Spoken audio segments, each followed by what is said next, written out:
णमो वज्झायाणं णमो लोये सवसाहुडम्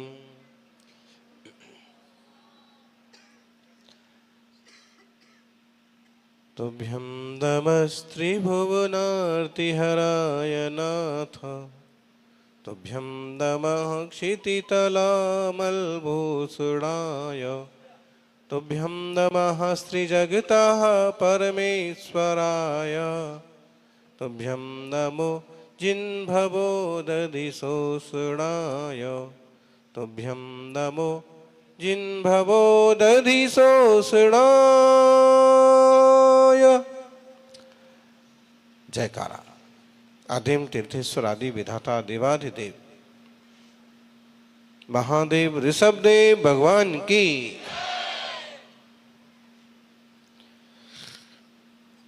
आज जिनका गर्भ कल्याणक महोत्सव है, इसलिए 8वें तीर्थंकर तक की पूजा भी आज आप लोगों ने आनंद से संपन्न की।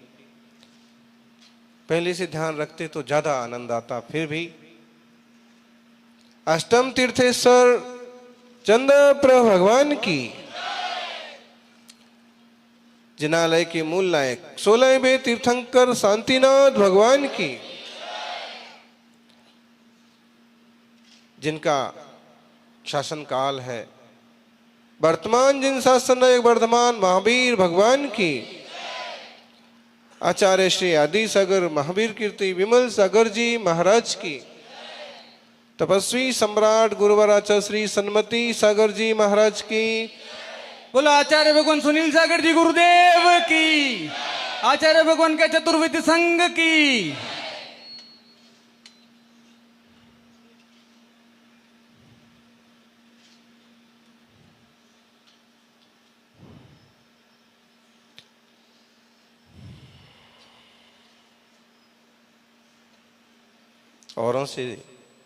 औरों की शिकायत करने से अच्छा है खुद को बदल लो। ऐसे कहते हैं कि एक व्यक्ति में दोष नजर आता है तो कोई बात नहीं, 2 व्यक्तियों में दोष नजर आता है, हो सकता है 3 व्यक्तियों में दोष नजर आता है, हो सकता है। लेकिन अगर सारी दुनिया में दोष नजर आता है तो कहीं ना कहीं तुम्हारा दृष्टिकोण ही गलत है। स्कूल में सब कुछ पढ़ाया जाता है, गणित भी पढ़ाया जाता है, विज्ञान भी पढ़ाया जाता है,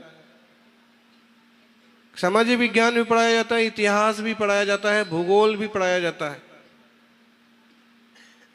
सब कुछ पढ़ाया जाता है। गणित में बहुत कुछ पढ़ाया जाता है। गणित में भी देखिए आप, षटकोण पढ़ाया जाता है, चतुष्कोण पढ़ाया जाता है, समकोण पढ़ाया जाता है, विषम कोण भी पढ़ाया जाता है, हर कोण पढ़ाया जाता है। लेकिन जिंदगी में सबसे ज्यादा जिसकी अहमियत होती है वो दृष्टिकोण नहीं पढ़ाया जाता। अगर हमें दृष्टिकोण पढ़ना आ गया, हमें दृष्टिकोण समझ में आ गया, तो हमारी ढेर सारी समस्याएं समाप्त हो जाएंगी। जैन दर्शन का एक सिद्धांत है अनेकांतवाद। चित्तौड़गढ़ इसी जनवरी में चित्तौड़गढ़ में थे, नवंबर में। बिहार की बात, वहां के कलेक्टर आए, रात हो गई थी, रात में मुनि तो बोलते नहीं हैं, तो उन्होंने ही अपनी बात कहना चालू किया। कोई भी हो, कोई भी आ जाए, नहीं बोलते हैं। जयपुर में थे, वसुंधरा राजे जी को आना था, तो हमने समय दिया था 6:45 बजे का, लास्ट टाइम 7 बजे हमारा मौन हो जाता है, लेकिन वो पहुंचे 7:30 बजे। मौन का मतलब मौन। फिर वो, उनके साथ एक मंत्री थे, उस समय उनकी सरकार में,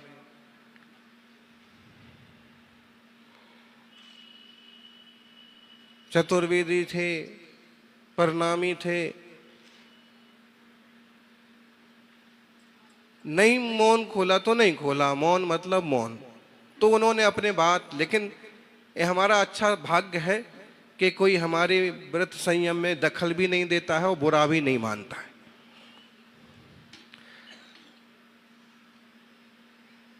जिसको समझ होती है कि साधु की साधना तो साधु के हिसाब से चलती है, आपके लिए वो अपना व्रत। तो कलेक्टर का आना हुआ तो वो आए 8 बजे, क्षमा भी मांगी कि हम दिन में नहीं आ पाए ये वो, लेकिन फिर उन्होंने अपनी बात की कि महाराज जी मुझे बहुत रुचि है जैन दर्शन में। हमने इशारे से पूछा क्यों?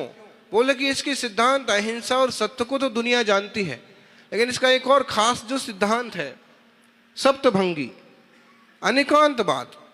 ये अनेकांतवाद का सिद्धांत दुनिया के लिए बहुत ज्यादा उपयोगी है। अनेकांतवाद हमें दृष्टिकोण सिखाता है। क्या सिखाता है?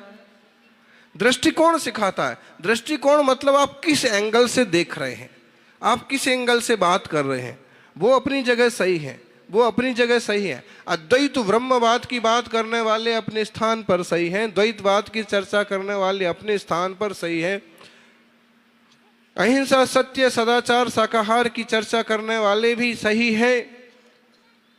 हमारे देश में अलग अलग तरह से संप्रदाय हैं और वो अपने ढंग से ईश्वर की आराधना करते, भक्ति करते हैं, किसी एंगल से वो भी सही हो सकते हैं। ये बात कहता है अनेकांतवाद। अगर ये अनेकांतवाद, ये दृष्टिकोण लोगों को समझ में आ गया तो समझ लो जिंदगी का हर कोण समझ में आ गया। आपको एंगल नहीं समझ में आया तो आप परेशान हो जाएंगे। बहुत सारी माँ पहले तो भगवान से प्रार्थना करती रहती हैं कि बेटे का विवाह हो जाए, हे भगवान जल्दी हो जाए, हे भगवान बहू आ जाए। एक ही वचन होता है, और जब बहू आती है तो बहुवचन हो जाता है। फिर कैसे? वो दृष्टिकोण नहीं बना पाए ठीक से। पहले तो बहू को भी अगर बेटी की तरह रखते, शुरू से उसी ढंग का व्यवहार करते तो जीवन बहुत बढ़िया बनता। अच्छा, अब एक शिकायतें चालू होती हैं।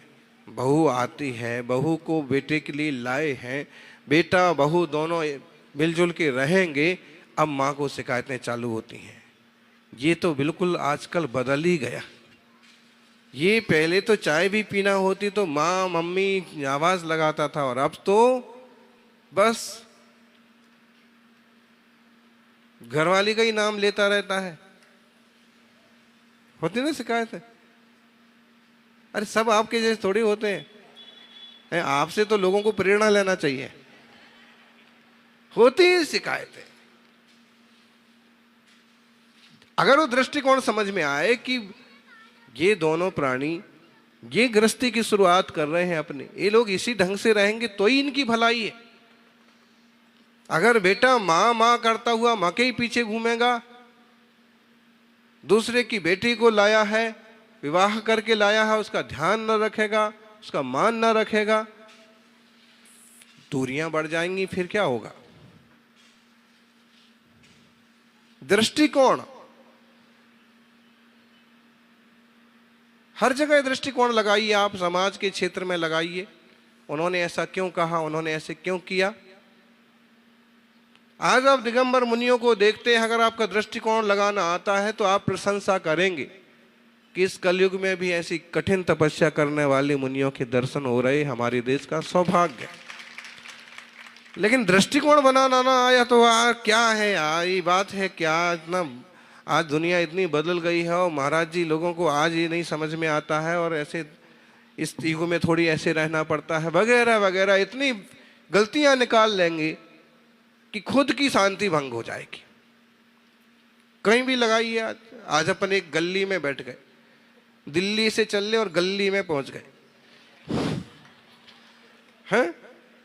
पिछले साल दिल्ली में लाल किले पर प्रवचन हो रहे थे, यहाँ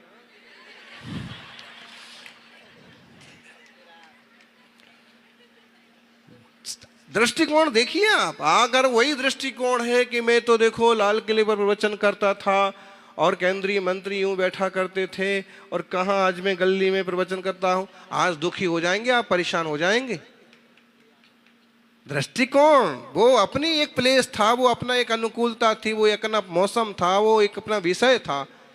ये भी विषय कम नहीं है।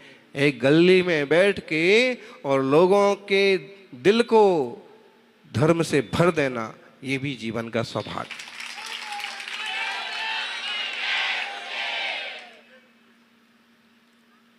सोचने का तरीका होना चाहिए आप। अच्छा, ये भी लोग सोच सकते हैं वाणियों ने तो गली जाम कर दी, ठीक है, लेकिन ये भी सोच सकते हैं कि कितना बढ़िया किया। मंदिर में ही लोग प्रवचन करवाते थे, अपन आसानी से नहीं जा पाते थे, सोचते कि जाएं कि नहीं जाएं, कोई क्या बोलेगा। लेकिन आज बढ़िया माहौल है, गांव में हो रहा है, गली में हो रहा है, यहाँ अपने जाने को कोई दिक्कत की बात नहीं है, जाएंगे आराम से, आज महाराज जी के प्रवचन सुनेंगे। हर चीज का एक दृष्टिकोण होता है, एक तरीका होता है, एक सोच होती है। हर चीज को आप किस ढंग से सोचते हैं। प्रत्येक वस्तु का नेगेटिव पक्ष भी होता है और पॉजिटिव पक्ष भी होता है। परिवर्तन होता है। चंद्रमा का एक समय आता है कि वो पूर्णिमा जैसा चमकता है और सूरज जैसी लाइट रात में भी देता है, शीतल होता है। लेकिन एक वक्त वो भी आता है कि चंद्रमा भी पूरी तरह से अंधेरे में बदल जाता है, काला पक्ष भी आता है। लेकिन वो कभी हतोत्साहित होता है, हिम्मत हारता है, फिर कोशिश करता है, फिर नए ढंग से शुरुआत होती है, फिर दूज का चांद होता है, फिर आगे बढ़ता जाता है। मतलब यह है कि आप सोचने का ढंग बदलिए। अगर आपको लगता है कि ये आदमी गलत है, हो सकता है एक आदमी गलत हो सकता है। अगर आपको लगता है ये आदमी भी गलत है, हो सकता है 2 आदमी गलत हो सकते, 3 आदमी गलत हो। लेकिन अगर आपको हर आदमी गलत लगे तो समझ लो कहीं ना कहीं आप गलत हैं। जरूरत क्या है? जरूरत यह है कि अब हम उन सबों को सुधारने की बजाय हम अपना दृष्टिकोण बदलें। राजस्थान में ही आ गए, अभी राजस्थान सरकार के एक मंत्री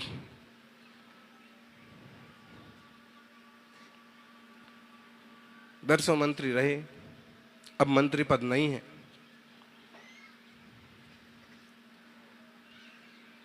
दर्शन को आए, घंटे 1 घंटे चर्चा की, फिर मंच पर जाने की बात आई तो हम सोचे कि जो कार्यकर्ता हैं उनको मंच पर लेके आएंगे। लेकिन जैसे हम मंच पर पहुंचे तो मंच पर नहीं आए। मंच पर पहुंचने के बाद संदेश जरूर आया, महाराज जी इस मनाह स्थिति में नहीं हूं कि मैं मंच पर। एक बात हमको समझ में आई कि ये अपना दृष्टिकोण अभी तक ठीक बना नहीं पाए। इनको ऐसे फील हो रहा है कि अभी मंत्री पद से मेरा मंत्री पद गया है और अब मैं मंच पर आऊंगा तो मुझे कैसा फील होगा और लोग किस ढंग से देखेंगे।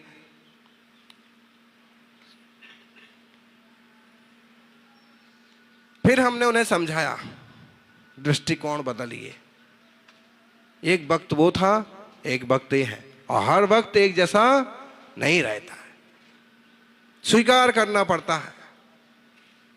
बात मानी, फिर पंचकल्याणक बांसवाड़ा में आराम से उपस्थित हुए और मंच पर भी उपस्थिति दी। आदमी कितना छोटा हो कितना बड़ा हो, जब तक वह ही परिवर्तनशीलता को, जब तक ये दृष्टिकोण को नहीं समझ पाता है, तब तक वो खुश भी नहीं रह पाता है। खुश रहने का तरीका है माहौल को, दृष्टिकोण को सीखो, समझो, बदलो। हुआ यूं,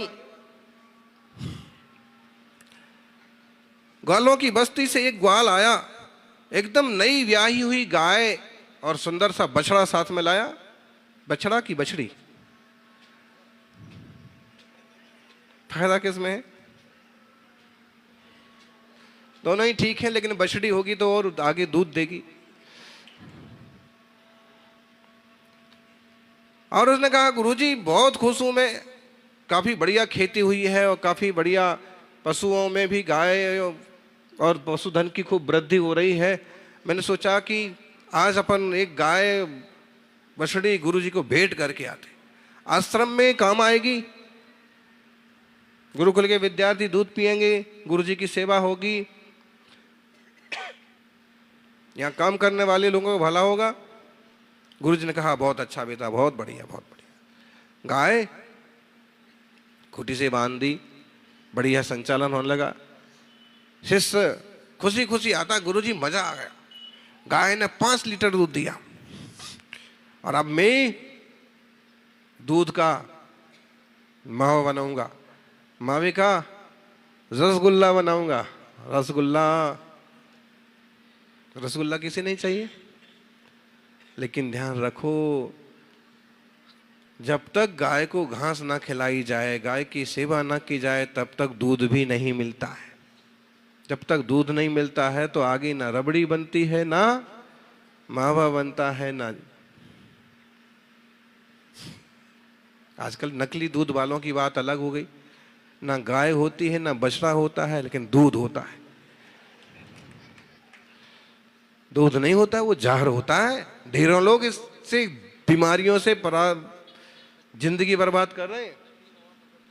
नकली मावा कितने बार पकड़ा जाता है, लेकिन ग्राम्य जीवन, ग्रामीण संस्कृति, ये सुरक्षित रहना चाहिए। दूसरों की जिंदगी के साथ खेलने वाले लोग पता नहीं कौन से नरक में जाएंगे। दवाइयों तक में मिलावट, खान पान में मिलावट, और तो विचारों तक में मिलावट हो गई। जो भी है, अगले दिन शिष्य फिर पहुंचा, मजा आ गया गुरुजी।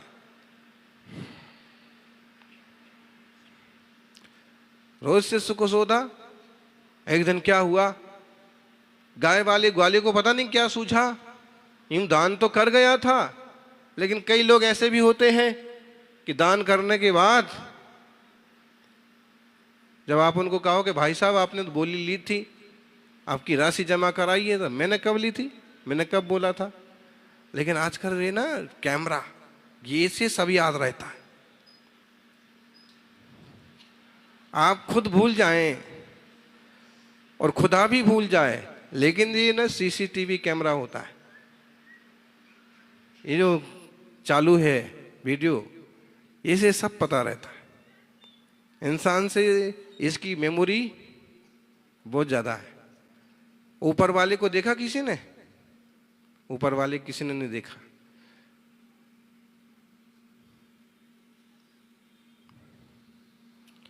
लेकिन ये जो ऊपर वाला होता है ना, ये भी ऊपर वाले से कम नहीं होता है। ऊपर वाला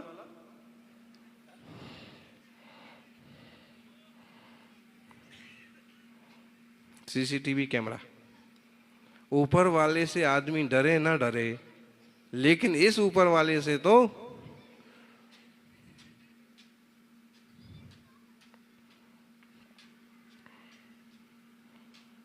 डरिए। हर चीज आंखों से नहीं दिखती है। बहुत सारी चीजें ऐसी हैं कि आंखों से नहीं दिखती हैं, लेकिन हैं।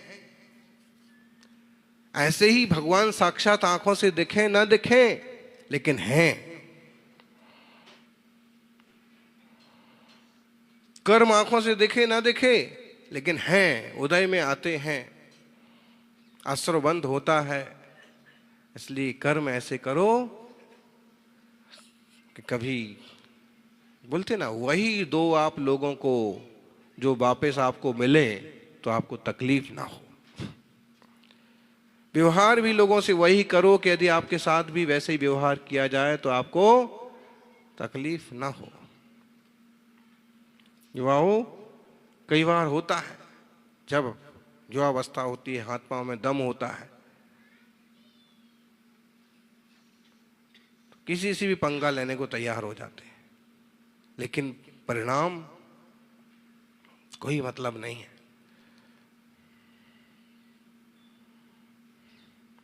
समय होता है, बदल जाता है, देने वाले भी ले जाते हैं वापिस। और अचानक से ग्वाला आया और उसने अपनी गाय छोड़ी, बछड़ी छोड़ी और लेके जाने लगा। शिष्य ने कहा कि हाय हाय, कहाँ लेके जाते हो? उसने कहा कि तुम्हें पता है कि मैं ही बांध के गया था। हम, मुझे पता है कि आप बांध के गए थे, गुरुजी को बोल के गए थे कि दान दी, और मैंने तो इसमें बहुत खुशियां मनाई। जब से गाय आई है तब से देखो मेरा वजन जो है 5 किलो ज्यादा बढ़ गया। तो बस इतना ही बढ़ गया, ये काफी है। अब मैं अपनी गाय को लेके जा रहा हूं। लेकिन तुमने तो दान दी थी, अब लेके जा रहा हूं। तो जैसे वो गाय लेके गया, शिष्य की आंखों में पानी आ गया। आधी जान तो उसकी यूं निकल गई। अब रसगुल्ले कहां से आएंगे, अब रबड़ी कहां से आएगी, अब मावा कहां से आएगा। गुरुजी के पास पहुंचा रोता रोता, गुरुजी हाय हाय ऐसा हो गया। गुरुजी ने कहा कि हाय हाय क्यों करता। अरे वो आया अपनी गाय छोड़ के ले गया। मैंने खूब हाथ पांव पकड़े, उसके हाथ पांव जोड़े के रहने दो, और तुम्हारे यहां तो बहुत गाय हैं, लेकिन वो उसने माना ही नहीं। और तो गुरुजी ने कहा कि इसमें दुखी होने की क्या बात है, रोने की क्या बात है। अरे वो गाय लेके चला गया, अब क्या होगा, कुछ नहीं होगा। देख, जब से गाय थी तब से रोज रोज गोबर उठाना पड़ता था, रोज रोज गाय की घास की व्यवस्था करना पड़ती थी, रोज रोज जगह बदलना पड़ती थी, यहां तक कि रोज रोज उसको चराने भी। अच्छा हुआ गाय लेके गया, फालतू का टेंशन खत्म हुआ। शिष्य अभी अपने पुराने दृष्टिकोण पर अटका हुआ है, लेकिन गुरु गुरु होते हैं, दृष्टिकोण उनका साफ सुथरा है। अगर चीज उपलब्ध है तो भी खुश, और नहीं उपलब्ध है तो भी खुश। सौभाग्यशाली हो। खुद की दुकान अच्छी चल रही, अच्छी बात है, खुश रहो। लेकिन अगर खुद की दुकान कमजोर पड़ गई और पड़ोसी की चल रही, तो आप क्या करोगे? बोलो ज्ञानी। आपकी दुकान पर जाने के बजाय उनकी दुकान पर लोग चले गए, फिर खुश रहोगे तुम? पक्का? तो ठीक है, इनके सब ग्राहकों को बता दो कि तुम हमारे यहां आ जाओगे तो भी ये खुश रहेंगे। ये तो गड़बड़ हो जाएगा। बोले उनको बताओ मत, ऐसे ही आ जाएंगे तो खुश रहेंगे हम। बुला के ले तो कितनी देर तक खुश रहेंगे? अब इसको देखने के साथ इसमें भी खुश रहा जा सकता है। चीटिंग तो नहीं होना चाहिए, लेकिन फिर भी कदाचित एक संयोग ऐसा बना कि लोग हमारी बजाय उनको ज्यादा पसंद कर रहे हैं, उनकी दुकान के माल को ज्यादा पसंद कर। तो अभी हमें धैर्य और एक तरह का दृष्टिकोण रखना चाहिए कि चलो अब इसके दिन आए, अब इसका परिवार बढ़िया चलेगा, अब इसकी तरक्की होगी, अब इसकी उन्नति होगी। लेकिन इतना कौन सोच पाता है? इतनी उदारता किस में आती? कभी कभी हम जब बोलते हैं ना कि अगर छोटे भाई के हिस्से में ज्यादा चला गया, बड़े भाई के हिस्से में ज्यादा चला गया, तो सोच लो कि छोटे को तो देना चाहिए। अच्छा हुआ पिताजी ने माताजी ने बंटवारा करते वक्त खुद ही ज्यादा दे दिया। बड़े भाई के पास ज्यादा चला गया तो अच्छा हुआ, बड़े भाई बड़े हैं, इनको तो थोड़ा ज्यादा मिलना ही चाहिए। अच्छा हुआ, ऐसा हो गया। लेकिन इतना ऐसा कितने लोग सोच पाते हैं? दूसरा, आपके हाथ कुछ नहीं आया, एक ही जन ने ले लिया, अब क्या करोगे?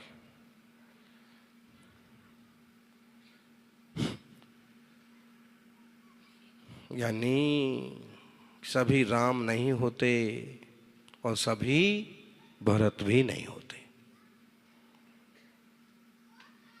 मर्यादा में रहने वाला ही मर्यादा पुरुषोत्तम बनता है। इसलिए दुनिया में हर एक इंसान मर्यादा पुरुषोत्तम नहीं हो पाता। और देखा जाए तो हर एक इंसान भरत भी नहीं बन पाता है। वो राम के पिता के इशारे पर कहिए, जैन शास्त्रों के हिसाब से तो पिता ने भी नहीं कहा।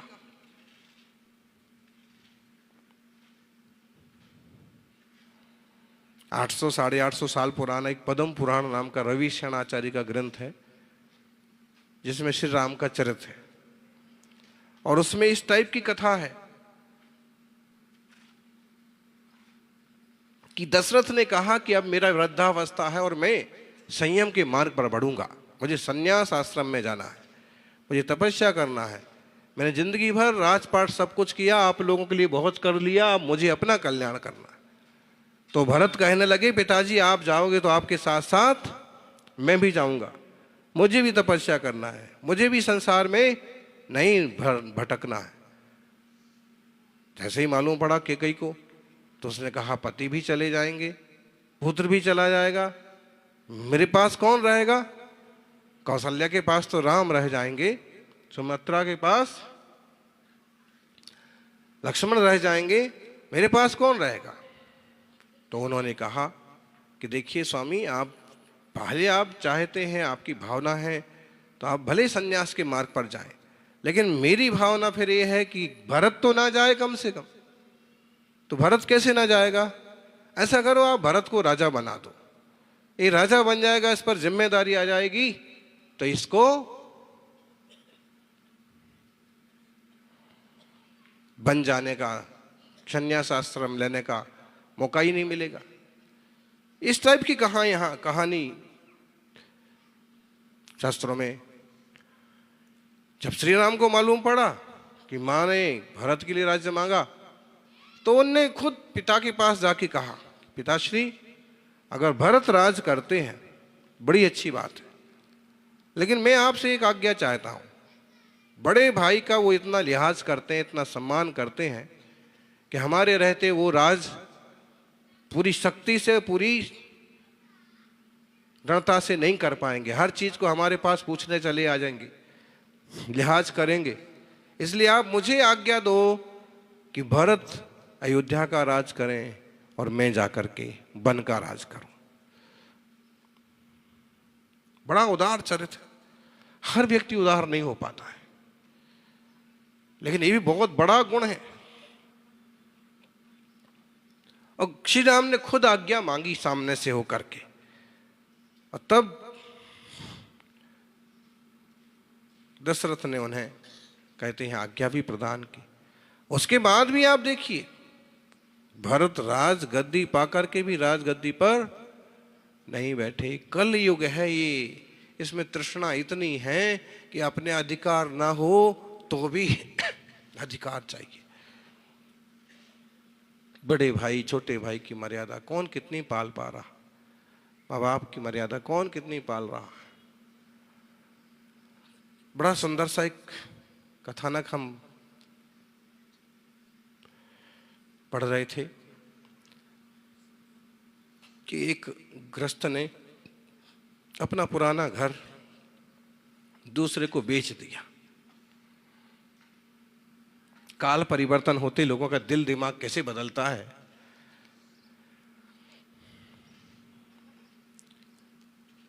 अपना घर, उसने पुराना घर बेच दिया, साधारण सी कीमत पर बेच दिया, कोई जरूरत नहीं है इसकी, पुराना हो गया है, टूट रहा है आप, और उसने खरीद लिया। खरीदने के बाद उसने देखा उसमें अपने हिसाब से सुधारने के लिए, ठीक करने के लिए, नया बनाने के लिए उसने खुदाई की। खुदाई की तो वहां निकल पड़ा, क्या निकल पड़ा? इतना था बस।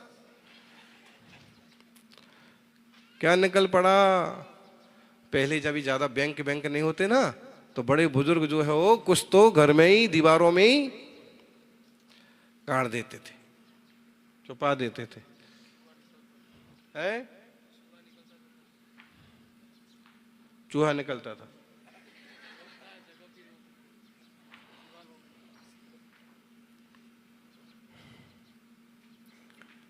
चूहा वगैरह जो पकड़ पकड़ के लोग बाहर छोड़ते हैं ना, कई लोग तो मार भी देते हैं, लेकिन चूहा के लिए विचार करना, ये वाले चूहे आपके घर में क्यों आए हैं? सुनने में थोड़ा बुरा लगेगा। हो सकता है कि कोई दादा बाबा हो और दीवारों में या वहां कुछ छुपा के रखा हो और अब आकर के ढूंढ रहे हैं। जब ज्यादा आसक्ति से कोई व्यक्ति मरता है ना, तो वापिस चूहा बन जाएगा, कबूतर बन के कंगूरे पर आ जाएगा। और ज्यादा बहुत लोभ से मरे और ज्यादा धन हुआ तो सांप बन के। हाँ, अपने परिणाम से जीव का पतन होता है, अपने परिणाम से जीव का उत्थान होता है।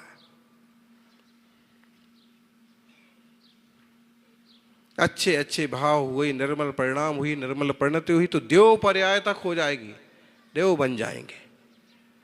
और खोटे खोटे विचार हुए तो पशु पंछी की योनि में भी पहुंच जाएंगे। खुदाई में बड़ा सारा घड़ा निकला और उसमें सोने, चांदी, हीरे, मोती, जवाहरात निकल पड़े, बिना खर्च किए इतना मिल गया। लेकिन जैसे ही निकला उसने विचार किया कि नहीं, ऐसे हम नहीं रख सकते। ये जिसका घर है, जिसने मुझे घर बेचा है, उसका अधिकार है इस पर। और वह उसके पास गया कि भाई साहब आपके घर में ये सब निकला है, ये आपका है, आप रखो। उसने कहा भाई हमें तो कुछ पता ही नहीं था, हम तो 10 साल से इस घर में थे, हमें तो कुछ मिला नहीं, ये शायद तुम्हारे भाग्य से निकला है, तुम ही रखो। वो कहता है तुम रखो, वो कहता है। उन्होंने कहा कि ऐसा करो, राजा से बात करते हैं, राजा न्याय करेंगे। राजा के पास गए तो राजा ने कहा कि देखो भाई, एक तरह से देखें तो जिसने घर बेचा है उसका अधिकार है, लेकिन दूसरी तरफ से विचार करो तो जिसने घर खरीद लिया उसका भाग्य बनता है। तो तुम लोग ही रखो, कोई भी रखो। दोनों ने कहा कि नहीं हमें नहीं रखना, हमें नहीं रखना। ऐसा करो महाराज आप रखो। राजा ने कहा कि भाई इस पर मेरा क्या अधिकार है। चलो आज दिन भर बीत गया, कोई फैसला नहीं हुआ। सतयुग चल रहा था और बिल्कुल फैसला नहीं हुआ। रात आई, 12 बजे, सतयुग के बाद कलयुग चालू हो गया। काल बदलते ही, समय बदलते ही सुबह हुई नहीं, नींद खुली नहीं कि जिसके पास धन था वो विचार करने लगा मैं कितना मूर्ख हूं, मुझे क्या जरूरत थी उसको बताने की कि इतना धन निकला है और तुम्हें बाप पे में तुम्हारा अधिकार बनता है, तुम रकम बड़ा होशियार बनता हूं, मुझे नहीं इसको पता नहीं था। उधर वो सोचता है यार घर तो मेरा था, बेचा तो मैंने था, तो रुपया पैसे पर अधिकार तो मेरा हुआ, जाता हूं और अब लेके आता हूं। और वो कहता है अब मैं नहीं दूंगा। इतने में राजा भी सोचता है उधर कल बड़ा निर्णय गलत हो गया। अरे भाई धरती में गड़े हुए धन का अधिकारी तो राजा होता है, उन दोनों गधों का क्या इस पर अधिकार है, इस पर तो मेरा अधिकार है। काल बदलते ही सबकी बुद्धि, जैसे कलयुग चल रहा है ज्ञानी, इस कलयुग में बुद्धि को संभाल संभाल के सही रास्ते पर चलना बहुत कठिन है। फिर भी जो सही रास्ते पर चलते हैं वो धन्य हैं। आप सब भी सही रास्ते पर चलते रहें, आत्मकल्याण के पथ पर बढ़ते रहें।